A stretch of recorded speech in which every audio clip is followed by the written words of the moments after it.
journalist Ethan Carter felt an insatiable craving for a story that would elevate his career. Dressed casually, with a camera slung over his shoulder, he drove deep into the forest. His destination? The abandoned Crestwood Asylum, known for its haunting history. The asylum stood decrepit, with ivy snaking up its crumbling walls and broken windows giving it a haunting gaze.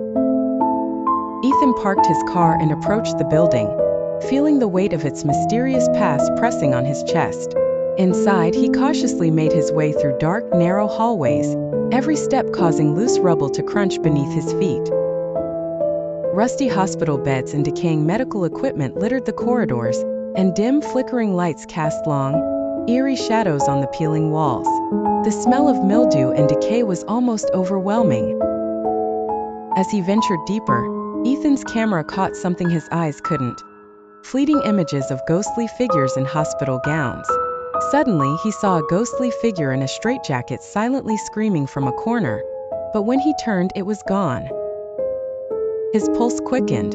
Pushing forward nervously, Ethan stumbled upon a hidden room. Old, yellowed files filled rusty cabinets, and disturbing images and notes indicated horrific, unethical experiments. A rusty metal operating table with leather restraints confirmed the grim history. Unease turned into terror. Doors started slamming shut on their own, whispers filled the air, and shadowy figures flitted in the periphery. Ethan's flashlight flickered.